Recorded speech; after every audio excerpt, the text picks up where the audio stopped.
Hi friends. हम लोग पिछले क्लास में पढ़े थे कि अगर रेस्ट चार्ज होगा तो क्या प्रोड्यूस करेगा, इलेक्ट्रिक फील्ड। अगर मूविंग चार्ज है विथ कांस्टेंट वेलोसिटी, जब एक्सेलरेशन जीरो है उस समय electric field plus magnetic field दोनों प्रोड्यूस करता है। अब हम लोग पढ़ेंगे थोड़ा सा कि अगर एक्सेलरेटेड चार्ज पार्टिकल है, कैसा है, एक्सेलरेटेड चार्ज पार्टिकल है, तो accelerated charge particle electric field और मैग्नेटिक फील्ड ये तो प्रोड्यूस करता ही करता है, साथ में इलेक्ट्रोमैग्नेटिक रेडिएशन, उसी को बोलते हैं इलेक्ट्रोमैग्नेटिक वेव को प्रोड्यूस करता है। तो every accelerated charge particle radiate energy in the form of electromagnetic radiation. यही मैक्सवेल की इलेक्ट्रोमैग्नेटिक थ्योरी है।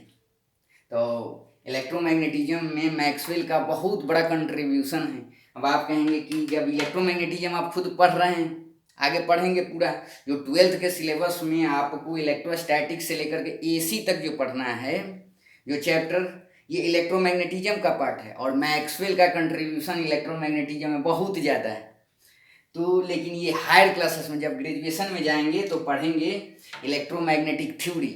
तो थोड़ा सा हम लोग देख लेते हैं यहाँ पे कि अगर एक्सेलरेटेड चार्ज पार्टिकल है, कैसा चार्ज पार्टिकल है, एक्सेलरेटेड चार्ज पार्टिकल, जैसे एटम के अंदर में जो इलेक्ट्रॉन होता है वो क्या करता है, न्यूक्लियस के चारों तरफ क्या करता है, रिवॉल्व करता है। इलेक्ट्रॉन पर हम लोग 10th क्लास से पढ़ते आ रहे हैं कि चार्ज होता है इलेक्ट्रॉन पे, और इलेक्ट्रॉन का मास भी होता है, और इलेक्ट्रॉन जो है एटम के अंदर में न्यूक्लियस के चारों तरफ क्या करता है, रिवॉल्व करता है, सर्कुलर मोशन करता है। तो इलेक्ट्रॉन एक चार्ज पार्टिकल है, वो एक सर्कुलर मोशन कर रहा है, तो सर्कुलर मोशन एक्सेलरेटेड मोशन होता है। आप लोग 11th क्लास में मैकेनिक्स में पढ़े हैं, circular motion is an accelerated motion, है ना। जब और इलेक्ट्रॉन सर्कुलर मोशन कर रहा है, इलेक्ट्रॉन एक चार्ज पार्टिकल है और वो सर्कुलर मोशन कर रहा है, तो हम कह सकते हैं इलेक्ट्रॉन एक्सेलरेटेड चार्ज पार्टिकल है। जब इलेक्ट्रॉन एक्सेलरेटेड चार्ज पार्टिकल है तो वो एनर्जी रेडिएट करेगा according to Maxwell electromagnetic theory. तो इलेक्ट्रॉन जो है वो एनर्जी को रेडिएट करेगा, और यही तो चल रहा था जब इलेक्ट्रॉन प्रोटॉन ये सब एटम के बारे में रदरफोर्ड एक्सपेरिमेंट ये सब हो रहा था, उस समय यही तो हो रहा था कि इलेक्ट्रॉन क्या होता है, रिवॉल्व करता है न्यूक्लियस के चारों तरफ। तो इलेक्ट्रोमैग्नेटिक थ्योरी के अकॉर्डिंग वो एनर्जी रेडिएट करेगा, क्योंकि इलेक्ट्रॉन एक एक्सेलरेटेड चार्ज पार्टिकल है। Every accelerated charge particle radiate energy in the form of electromagnetic radiation. तो इसको तो गिर जाना चाहिए, यही तो बोला जाता था। लेकिन बोर्स मॉडल आया कि अगर खास ऑर्बिट में यही इलेक्ट्रॉन मूव करेगा तो ये एनर्जी रेडिएट नहीं करेगा, वो बाद की चीज है ना। तो एक्सेलरेटेड चार्ज पार्टिकल क्या होगा, इलेक्ट्रिक फील्ड प्रोड्यूस करता है प्लस मैग्नेटिक फील्ड प्रोड्यूस करता है, और इलेक्ट्रोमैग्नेटिक वेव को भी जनरेट करता है ना, प्रोड्यूस करता है। तो accelerated charge particle radiate electromagnetic wave, है ना। तो एक्सेलरेटेड चार्ज पार्टिकल अगर रहेगा, एक्सेलरेटेड चार्ज पार्टिकल अगर चार्ज है और वो एक्सेलरेशन में है, जैसे इलेक्ट्रॉन के केस में वो क्या है, सर्कुलर मोशन कर रहा है, सर्कुलर मोशन एक्सेलरेटेड मोशन है। इलेक्ट्रॉन चार्ज है तो इलेक्ट्रॉन क्या हो जाएगा, एक्सेलरेटेड चार्ज पार्टिकल हो जाएगा, तो एनर्जी को रेडिएट करेगा। लेकिन बाद में मॉडल जो दिया गया बोर्ड मॉडल की, खास ऑर्बिट में अगर इलेक्ट्रॉन रिवॉल्व करेगा तो एनर्जी रेडिएट नहीं करेगा, है ना। ये सब पढ़ते हैं एटॉमिक स्ट्रक्चर में आप लोग। तो एक्सेलरेटेड चार्ज पार्टिकल क्या होता है, produces electric field plus magnetic field plus electromagnetic wave, है ना। ये वेव कहते हैं इलेक्ट्रोमैग्नेटिक वेव, है ना। तो accelerated charge particle produce electric field plus magnetic field plus electromagnetic wave according to Maxwell, James Clerk Maxwell, according to Maxwell electromagnetic theory, every accelerated charge particle radiate energy in the form of electromagnetic radiation. हाँ, तो हम लोग देखे अभी तक rest charge particle electric field only produce करता है, moving charge particle with constant velocity electric field plus magnetic field दोनों प्रोड्यूस करेगा, और accelerated charge particle electric field plus magnetic field plus electromagnetic wave को प्रोड्यूस करेगा, है ना, हम लोग देखेंगे। अब हम लोग आइसोलेटेड एटम के कंसेप्ट को थोड़ा सा देखते हैं, मिटा देगा। तो आइसोलेटेड एटम के केस में हम लोग क्या देखते हैं, एटॉमिक स्ट्रक्चर में पढ़ते हैं हम लोग, जैसे सोडियम का मैं एग्जांपल ले रहा हूं, इसका एटॉमिक नंबर कितना होता है, 11 होता है। तो इलेक्ट्रॉनिक कॉन्फ़िगरेशन लिखते हैं हम लोग इलेक्ट्रॉन का, है ना, तो 2 8 और ये क्या हो जाएगा, 1 हो जाएगा, है ना। तो इस पे देखिए सोडियम के अंदर में क्या होता है, 11 प्रोटॉन होते हैं न्यूक्लियस में, है ना, और 11 इलेक्ट्रॉन क्या होते हैं, ये बाहर में रहते हैं, रिवॉल्व करते रहते हैं, है ना, 11 इलेक्ट्रॉन। और एक इलेक्ट्रॉन पर कितना चार्ज, -e चार्ज, हम लोग पढ़ते हैं 10th क्लास में पढ़ते आए हैं। और प्रोटॉन पर इलेक्ट्रॉन के बराबर ही चार्ज होता है, लेकिन क्या होता है, अपोजिट होता है। प्रोटॉन पर पॉजिटिव चार्ज होगा, इलेक्ट्रॉन पर निगेटिव चार्ज होगा, लेकिन अमाउंट क्या होगा उनका, अमाउंट सेम होता है, नेचर अपोजिट होता है ना। तो सोडियम अभी आइसोलेटेड अगर एटम की बात हम कर रहे हैं, तो सोडियम क्या होगा, 11 इलेक्ट्रॉन है बाहर और 11 प्रोटॉन है, और न्यूक्लियस में क्या होता है, न्यूट्रॉन तो चार्जलेस होता है, क्या होता है, न्यूट्रॉन पर कोई चार्ज नहीं होता है। तो हम कहेंगे कि एटम के अंदर में जो अगर चार्ज पार्टिकल की बात की जाए आइसोलेटेड एटम की, तो न्यूक्लियस में प्रोटॉन होगा पॉजिटिवली चार्ज और बाहर इलेक्ट्रॉन मूव करेगा निगेटिवली चार्ज पार्टिकल। तो सोडियम के केस में न्यूक्लियस में जितने प्रोटॉन होंगे, जैसे 11 प्रोटॉन होंगे, तो 11 पॉजिटिव चार्ज प्लस 11 हो जाएगा, और बाहर में 11 इलेक्ट्रॉन है ना, रिवॉल्व कर रहे हैं, तो इसमें क्या हो जाएगा, 11 निगेटिव चार्ज हो जाएगा, ये कट के क्या हो जाएंगे, 0 हो जाएगा। तो इसीलिए कहा जाता है atom as a whole is neutral, है ना। आइसोलेटेड एटम के केस में क्या होता है, एटम न्यूट्रल होता है, क्या होता है, न्यूट्रल होगा, है ना। आइसोलेटेड एटम के केस में क्या होगा, ये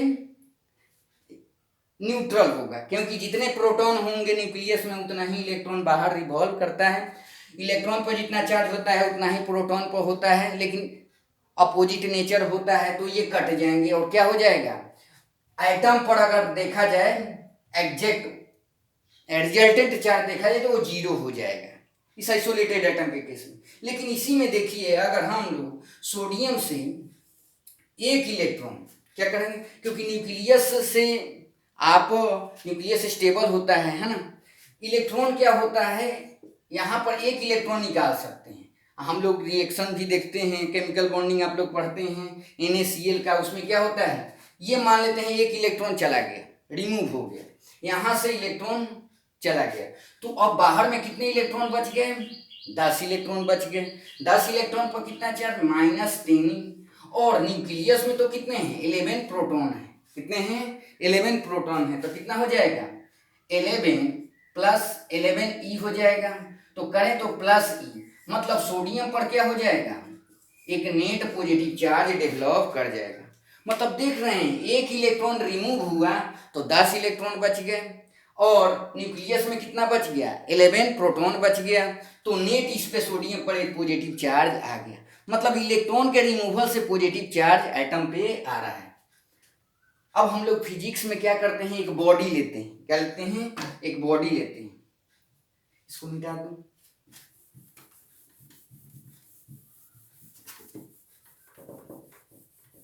इसी में पहले एक और बता दे रहा हूं, जैसे क्लोरीन का एग्जांपल लेते हैं, है ना। तो क्लोरीन में 17 इलेक्ट्रॉन होंगे, 17 प्रोटॉन होंगे, तो ये तो अभी न्यूट्रल होगा, क्या होगा, न्यूट्रल। अब क्या होता है, इसका कैसे लिखते हैं, 17 होता है तो 2 8 और 7 ऐसे हो जाएगा, है ना। तो एक इलेक्ट्रॉन मान लेते हैं क्लोरीन के पास आ गया, ऐड हो गया, क्या हो गया, ऐड हो गया, तो अब हो गया 18 इलेक्ट्रॉन हो जाएंगे, है ना। और लेकिन इसके न्यूक्लियस में क्या होता है, वो तो 17 ही प्रोटॉन होंगे, है ना। तो 17 प्रोटॉन पर 17 क्या हो जाएगा, +E, और इस पे क्या हो जाएगा, -18E, तो ये नेट क्या हो जाएगा, -E। मतलब एक नेट चार्ज इस पे क्लोरीन के ऊपर में आ जाएगा, निगेटिव चार्ज। मतलब देख रहे हैं इलेक्ट्रॉन के रिमूवल से क्या बन रहे हैं, पॉजिटिव चार्ज, और इलेक्ट्रॉन के एडिशन से क्या बन रहे हैं, निगेटिव चार्ज बन रहे हैं। अब हम लोग फिजिक्स में, ये तो केमिस्ट्री की चीज़ है, लेकिन चूंकि हम लोग मानते हैं मटेरियल जो बनता है एटम से मिल करके बना होता है, तो हम लोग फिजिक्स में बॉडी की बात करेंगे, मैटर की बात करेंगे, मटेरियल की बात करेंगे। तो उसके केस में देखते हैं हम लोग। अब जैसे देखते हैं, मान लेते हैं ये कोई एक बॉडी है ना, बॉडी है, एक इलेक्ट्रॉन इससे निकल गया, एक इलेक्ट्रॉन निकलेगा तो एक पॉजिटिव चार्ज, एक और निकल गया तो एक और पॉजिटिव चार्ज इस पे आ जाएगा, एक और इलेक्ट्रॉन निकल गया तो एक और पॉजिटिव चार्ज। मतलब देख रहे हैं जितने इलेक्ट्रॉन निकल रहे हैं उतने क्या हो रहे हैं, इस पे पॉजिटिव चार्ज इस बॉडी पे डेवलप हो रहे हैं। और यहाँ पर मान लेते हैं कोई दूसरा बॉडी है, यही इलेक्ट्रॉन इस पे आ जा रहा है, मान लेते हैं, तो इस पे एक निगेटिव चार्ज आ जाएगा, फिर एक और आ गया, फिर एक और निगेटिव चार्ज, फिर एक और आ गया, फिर एक निगेटिव चार्ज, है ना। तो इस पे जितना इलेक्ट्रॉन निकलेगा उतना क्या हो जाएगा, इस पे चार्ज हो जाएगा +3, है ना, के बराबर, और इस पे क्या हो जाएगा -3 के बराबर चार्ज हो जाएगा, है ना। मतलब इस पे 3+ हो जाएगा तो इस पे 3- हो जाएगा। मतलब जितने इलेक्ट्रॉन निकलेंगे उतने पॉजिटिव चार्ज, और जितने इलेक्ट्रॉन इसमें ऐड होंगे उतने निगेटिव चार्ज होंगे। मतलब चार्ज का जो फॉर्मेशन होता है वो इलेक्ट्रॉन के रिमूवल से या इलेक्ट्रॉन के एडिशन से होता है। इलेक्ट्रॉन के रिमूवल से पॉजिटिव चार्ज बनते हैं, इलेक्ट्रॉन के एडिशन से निगेटिव चार्ज बनेंगे। रिमूवल से पॉजिटिव चार्ज और एडिशन से निगेटिव चार्ज बनेंगे, है ना। और देख रहे हैं ई के इंटीग्रल फॉर्म में बन रहा है। जैसे ई होगा, चार्ज क्या बन रहा है, पॉजिटिव चार्ज बने या निगेटिव चार्ज, कैसे बन रहा है, +C +2E +3E +4E +5E। मान लेते हैं 7 इलेक्ट्रॉन निकल गया तो +7E।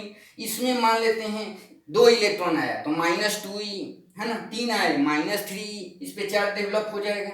मतलब इलेक्ट्रॉन के इंटीग्रल फॉर्म में हो रहा है, पॉजिटिव चार्ज बने या निगेटिव चार्ज बने, है ना। तो जो भी चार्ज का यहाँ पर फॉर्मेशन हो रहा है वो इलेक्ट्रॉन के क्या हो रहा है, रिमूवल से या इलेक्ट्रॉन के एडिशन से। इसीलिए अब कहा जाता है कि अगर इलेक्ट्रॉन के डायनेमिक्स को स्टडी कर लिए तो 12th का 60%, 60-70% आप 12th का सिलेबस पढ़ लेंगे। क्योंकि इलेक्ट्रॉन ही देख रहे हैं, इलेक्ट्रॉन यहाँ से गया पॉजिटिव चार्ज आ जाएगा तो अगल बगल इलेक्ट्रिक फील्ड प्रोड्यूस करेगा। मतलब सारा खेला इलेक्ट्रॉन का है। अगर इलेक्ट्रॉन के मैकेनिज्म को समझ लेंगे तो पूरे 12th का जो फिजिक्स है जो आपके सिलेबस में, उसमें 60% इसी का है, इलेक्ट्रॉन का खेला है, ठीक है। तो ऐसे होंगे। अब कहेंगे कि हम लोग अब देखेंगे कि चार्ज क्या होता है।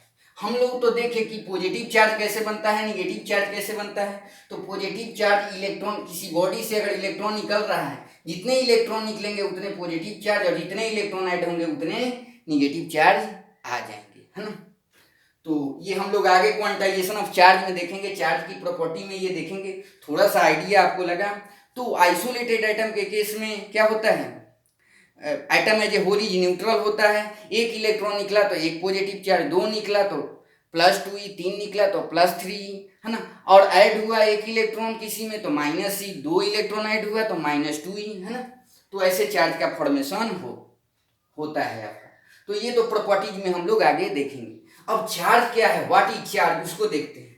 तो चार्ज को बोला जाता है, अभी थोड़ा सा मैं जो पिछले क्लास में भी पढ़ाया था, आज भी बताया कि चार्ज के बारे में थोड़ा सा आपको आइडिया लगा होगा कि चार्ज कहीं पर है तो इलेक्ट्रिक फील्ड प्रोड्यूस करेगा। चार्ज अगर मोशन में है विथ कांस्टेंट वेलोसिटी तो electric field plus magnetic field दोनों होगा, है ना। तो चार्ज क्या है, और आगे पढ़ेंगे भी, किसी इलेक्ट्रिक फील्ड में या किसी मैग्नेटिक फील्ड में किसी चार्ज पार्टिकल को रखते हैं तो उस पर इलेक्ट्रिक फोर्स भी लगता है, मैग्नेटिक फोर्स भी लगता है। आगे पढ़ेंगे धीरे धीरे, है ना। तो इसका मतलब चार्ज का कोई डेफिनेशन पूछे तो कहेंगे चार्ज क्या है, charge is the physical property, charge is the physical property of matter which produce and experiences electric and magnetic effect, है ना। क्योंकि चार्ज क्या है, चार्ज अगर प्रेजेंट है तो इलेक्ट्रिक फील्ड भी प्रोड्यूस कर रहा है, मैग्नेटिक फील्ड भी प्रोड्यूस कर रहा है, और उस फील्ड में अगर किसी चार्ज को रखते हैं तो उस पर फोर्स भी लगता है। आगे पढ़ेंगे। तो ये चार्ज का डेफिनेशन होता है कि चार्ज क्या होता है, फिजिकल प्रॉपर्टी होता है मैटर का, और चार्ज प्रोड्यूस करता है इलेक्ट्रिक फील्ड, मैग्नेटिक फील्ड, और साथ में अपने ऊपर फोर्स को भी एक्सपीरियंस करता है अगर किसी फील्ड में, इलेक्ट्रिक फील्ड या मैग्नेटिक फील्ड में किसी चार्ज पार्टिकल को रखते हैं तो, है ना।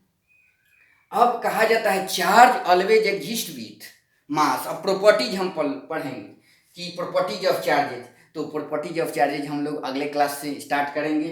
एक मैं आपको क्वेश्चन देता हूं, आप लोग सोचिएगा कि अगर कहीं पे इलेक्ट्रिक फील्ड प्रेजेंट है तो वहां पर तो चार्ज होगा, बट वहां पर मीडियम का होना जरूरी है। मैं बता ही दे रहा हूं इस क्वेश्चन को क्योंकि आगे फिर आपको ये पढ़ना पड़ेगा। अगर कहीं पे इलेक्ट्रिक फील्ड है तो वहां पर चार्ज तो होगा ही होगा, लेकिन कहीं पर अगर इलेक्ट्रिक फील्ड है वहां पर मैटेरियल मीडियम प्रेजेंट होगा, ये नेसेसरी नहीं है। जैसे इलेक्ट्रोमैग्नेटिक वेव को देखिए, जैसे लाइट वैक्यूम में भी ट्रेवल करता है, वहां पर इलेक्ट्रिक फील्ड मैग्नेटिक फील्ड होता है, लेकिन वहां पर मैटेरियल मीडियम प्रेजेंट नहीं होता है। वैक्यूम में भी लाइट चलती है, लाइट को क्या बोला जाता है? It is the disturbance of electric and magnetic, दोनों के कम डिस्टर्बेंस होते हैं। तो वहां पर इलेक्ट्रिक फील्ड है लेकिन वहां पर वैक्यूम है, मतलब मैटेरियल मीडियम प्रेजेंट नहीं है।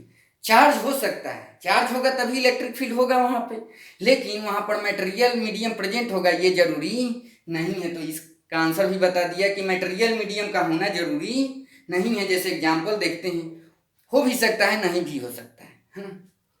तो अगर ये वीडियो अच्छा लगा हो तो वीडियो को लाइक करें, शेयर करें, मेरे चैनल को सब्सक्राइब करें। Thank you.